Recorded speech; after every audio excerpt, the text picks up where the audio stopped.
Hey you guys. I said hey you to eat healthy things while you're going through what you're going through, okay? And the reason why I say this is because I am an emotional eater. We've got to feed our inner child. Sometimes my inner child wants the things that I had as a child. You know, sometimes there are things that help me cope with certain things in my revamping. Like sometimes you want a juicy sub, okay? Maybe you could just make it. You know, sometimes you want chips.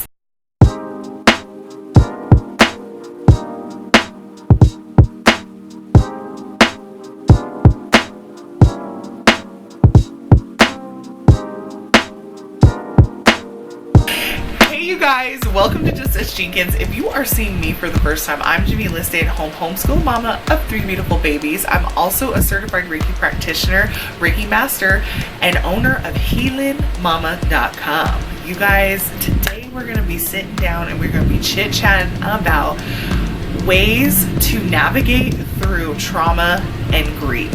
So if you're new, we'd love to have you stick around, subscribe, ding the bell so you can get all of our notifications. And if you are one of our oldie but goodies, hey fam, hey. So you know, sis got her notes on deck, okay? I'm gonna just put this right on my lap. I got me some water. So make sure you get yourself something to write with, some paper, and a beverage, and we're just gonna get into it. I don't want to make this too long, but I hope this helps somebody, you guys, because whew, if you don't know, 7 months ago we received a letter in the mail that we had 30 days to vacate our 10.5-year home. And y'all, I done been through some stuff in my life, but that to me was the most devastating thing, especially to have to tell my children. All right, and my husband, I had to call him at work and tell him, we got this letter in the mail. We have 30 days for no reason to vacate our home. And this has caused so much trauma and grief and frustration for the 5 of us, and not just for the 5 of us, but our extended family and neighbors and friends that we had to leave behind. It has really rocked a lot of us. And you know, 7 months later, I'm getting back into my groove. Still a long way to go, but I just want to say this.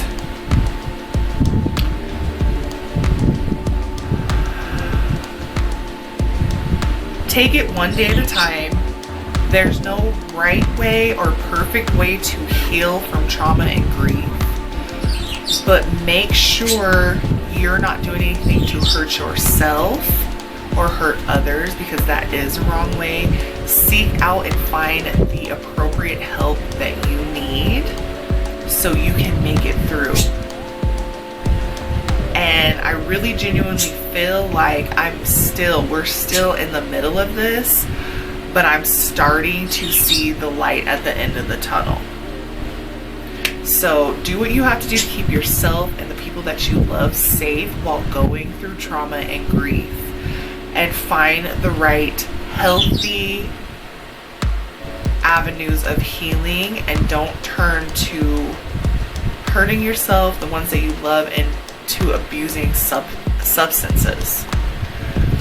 So first tip that we're going to talk about, of course, is taking it one day at a time. With any journey, you have got to take it one day at a time. All right, and also offering yourself, grant yourself, which this is hard, you guys. I struggle with this. I struggle with this so much. But grant yourself grace and compassion. Grant yourself grace and compassion, and take things one day at a time. And don't feel like you have to heal your trauma on other people's timelines or feel rushed to do your healing. Taking it one day at a time, because this, depending on what you're going through. What are you talking? What are you listening to a phone call? This little voice has been getting me through so much, you guys. But just taking it one day at a time and not... Shirt on you. Oh, you like my shirt? Shirt. If this can help anybody through any type of trauma or grief that they're going through, I hope this helps. And these are things that I'm currently doing and have been doing over the past 7 months, okay? Don't put a time limit on your healing, you guys. Take your time and heal. Take your time and heal.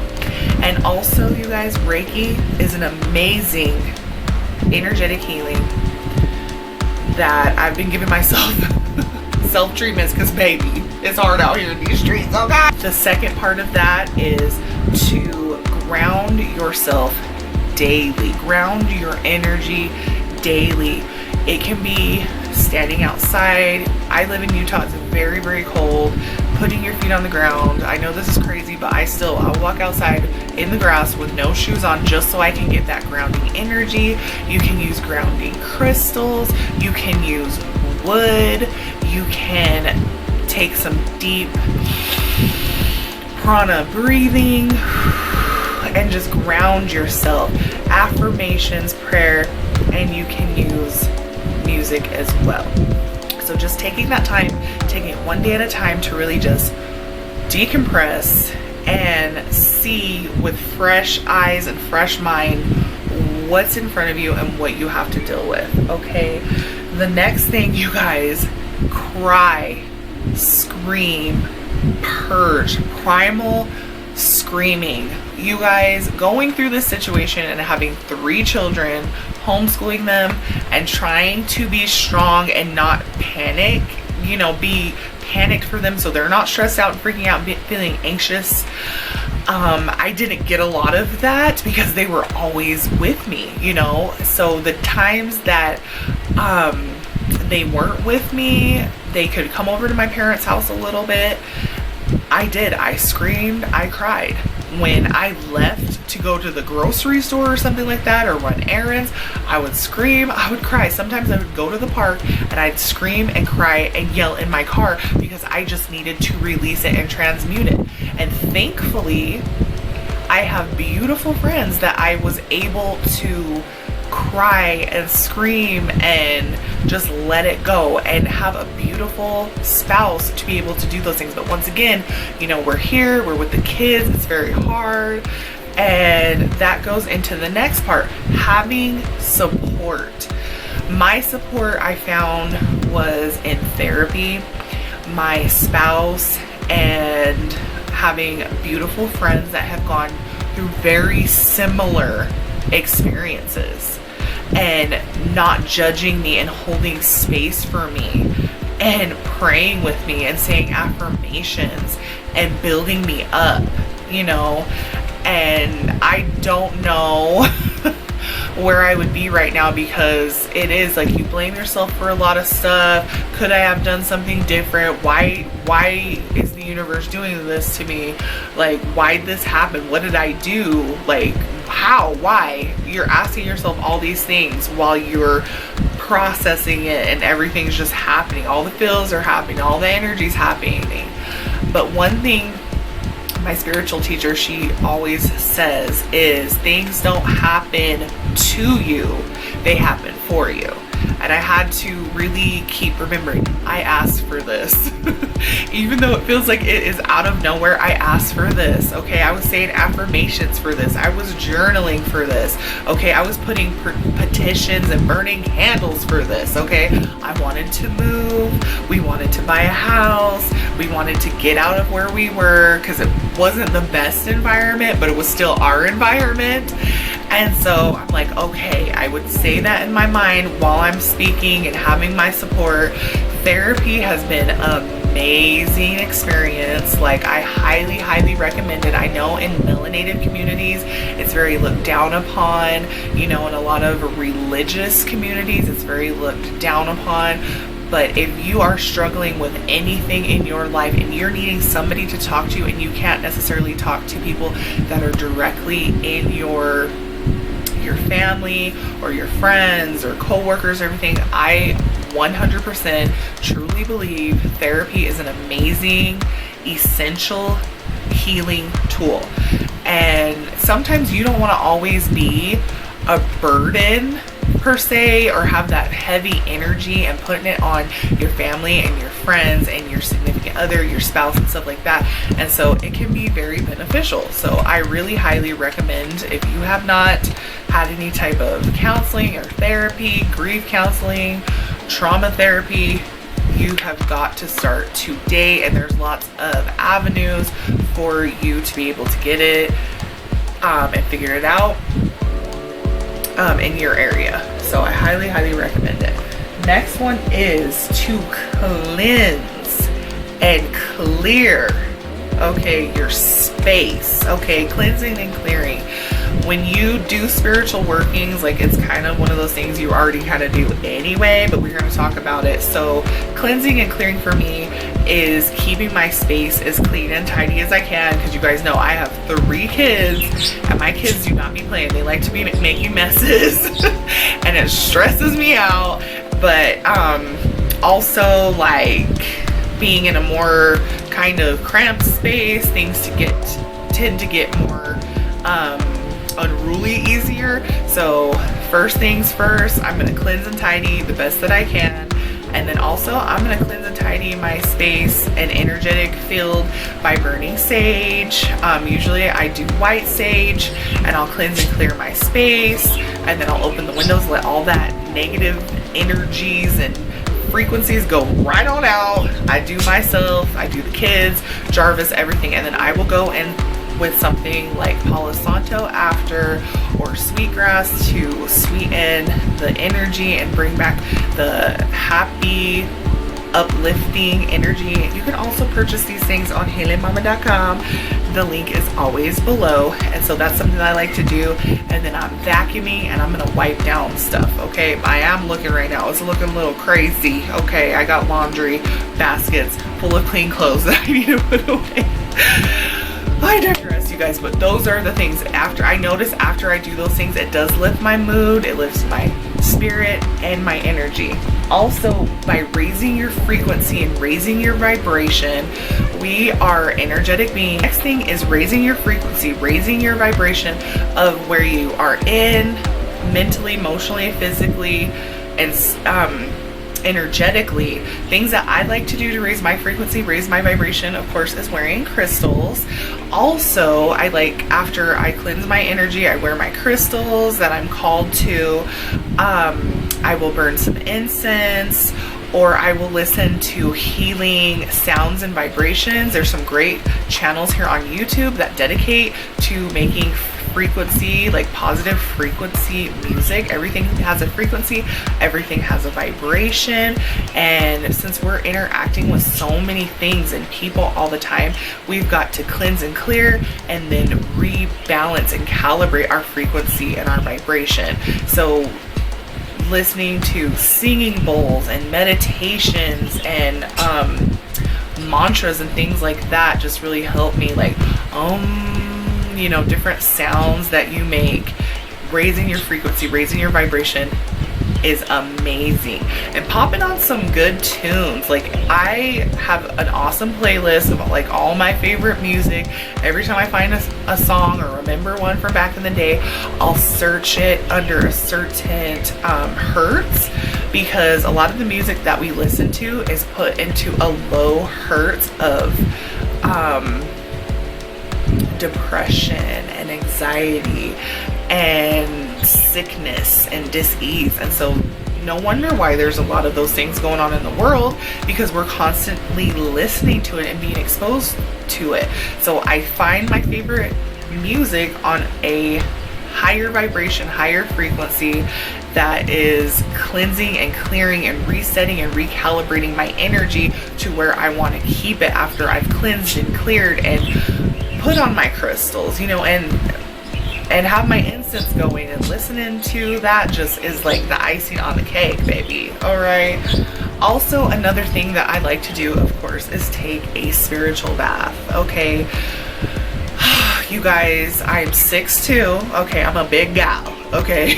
And I have a hard time getting in the tub because imagine a grown ass person trying to sit in a baby tub.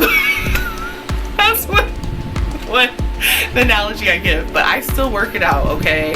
And so after I've taken a nice shower, I go in, clean the tub, and I fill it up with nice warm water because I know people say like taking hot showers and hot baths are not good for you, but baby, I love me a good old hot bath. Like if my skin's not red, I don't want it, okay? So I go in, I put some beautiful Epsom salt in and different herbs that I'm working with, and I'll sit and I'll soak.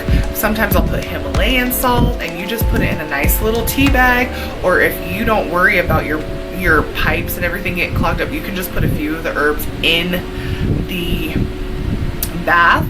I also will be having these baths available for you guys very soon, so if you're interested, leave a thumbs up and a comment, a green heart, okay? And I got you, all right?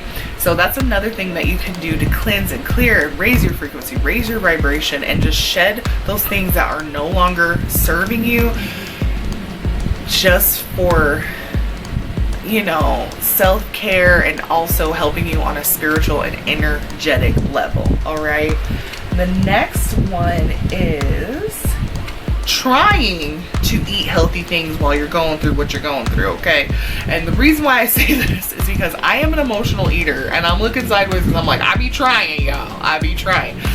But I try my hardest to eat good, healthy, living things while I am struggling, okay? Like while I'm going through it. So definitely like living food, berries, okay? Always try to get organic if you can, okay? Clean your things, smoothies, okay? Fresh green leafy vegetables in general.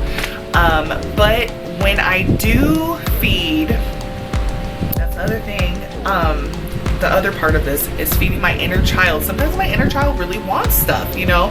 We've got to feed our inner child. Sometimes my inner child wants the things that I had as a child. You know, sometimes there are things that help me cope with certain things in my childhood. And sometimes I want pizza, okay? All right? Maybe I want some pizza, but maybe I will strive to make homemade pizza instead of store-bought pizza. You know, I'm gonna make the dough. I know where it's coming from. Or I'm gonna try to do plant-based pizza, cauliflower crust, stuff like that. Sometimes it's just cheese pizza, but maybe we need to make a vegan cheese pizza. Just like revamping. Like sometimes you want a juicy sub, okay? Maybe you could just make it. You know, sometimes you want chips. Instead of that, go get you some healthy, from the health food store, Siete chips. You know what I'm saying? There's ways of doing it and getting that feeling met, but doing it on a more high vibrational, healthy level, okay? But look, sometimes you gotta eat an airhead, okay? Like, don't play with me. Sometimes you want some gushes. I'm just saying. Sometimes you want it. Sometimes you want a root beer float. Don't deprive yourself, but try to find a healthier way. Maybe you can find some organic root beer, and you can find organic ice cream, or you could do dairy-free ice cream. There's different ways of getting your needs met on a healthy level to still keep your vibration high. Next thing is, doing healing things for yourself, like meditation, stretching, taking a walk. Y'all have to take lots of walks, okay? That's one thing my family and we would do all the time. We'd walk around our neighborhood, and honestly, sis felt for a couple months like just laying in the bed, and that's what I did, okay? And while I would lay there, I would breathe, and while I would lay there, I would say affirmations, and while I would lay there, I would say all the things that I am thankful and grateful for, okay? And then I would muster up the energy to just get a little lesson in with the babies. I'd muster up the energy and the strength to cook a meal for them or order something. I'm gonna keep it 100, okay? Because I wanted to still be the best mother I could be for them. You know, I didn't want to be short with them or short-tempered or being too dang depressed. Okay, I'm just keeping it 100. So I would try to do, you know, some healing things for myself, like taking a spirit bath, going for a drive, going for a walk, screaming, crying, shouting, okay, journaling, and just checking in with myself and checking in with them. I tried to make sure to really check in with Jarvis and see how his mental health was and how I could be of service to him, because I know he's going through it too, and check on the kids and see how they're doing and how to be of service to them, because I know they're going through it too. So it's hard, but balance is key and taking it one day at a time.